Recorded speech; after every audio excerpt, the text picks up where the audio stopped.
I do not trust a predatory industry, especially the tech industry. Every single addictive thing on our phone, from the notifications to the endless scroll function, all of that was modeled after the most addictive parts of gambling. And right now in Minnesota and Wisconsin and North Dakota and South Dakota, in order to gamble, you have to go somewhere. And you have to drive there or walk there or carpool there. You have to have the time to do that. You have to have the gas money to do it. There are barriers to gambling. But when it is in your pocket, connected to your bank account, because most of us have banking apps on our phones, you can gamble under this bill from the bed, from the carpool lane, from the boardroom, from the shower, if you have one of those magical showers that stays out of your way. And that is what the predatory mobile sports betting industry is hoping. They're betting on that, right? There's not everybody is addicted to gambling that could be addicted to gambling. In Connecticut, they expanded to mobile sports betting, and 71% of gambling revenue comes from fewer than 7% of the population.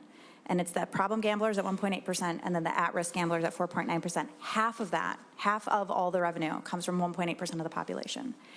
And I see in here, even in the amendment that we adopted, it's people who opted to receive incentives and promotions can. People can opt out of, receiving push notifications. People can set limits, or there's default limits that they can change. None of these protections, we have them already on all the other kinds of addictive technology functions, like limits on apps on our phones, and we can shut off our phone, but they're so easy to get around, and it's not going to solve for the addiction issue. And what's worse is that 75% of the money in this bill goes back to more gambling. I think like 3% comes to treatment of the problem we're about to create. It was 10% goes to DHS, and of that, 1/3 goes to the treatment. And so I don't even see how we're solving this like major problem that we're about to create, and we don't have to, right? All the states around us, with the exception of Iowa, have on-premise sports betting. And I've told you before, I'm fully supportive of on-premise.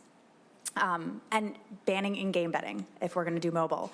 But we can keep going forward. We can expand more and more and more if we need to, but I don't know why we would do literally everything right now when we have seen from all the other states that have legalized massive harms.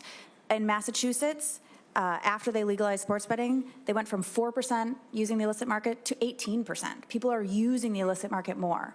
And sure, you can ban yourself from one app, but we're giving out 11 licenses in this bill, and I am assuming that there's no limit to how many sports betting apps you can have on your phone. So you get banned from one, then you go to the other one, and if you can do $3,000 a month in one, and then $3,000, that's $33,000 in a month that you could do between all the apps. I think this is wildly irresponsible, and it benefits literally nobody except a predatory tech industry who have then paid off some very, very important partners that we have in this state who need money.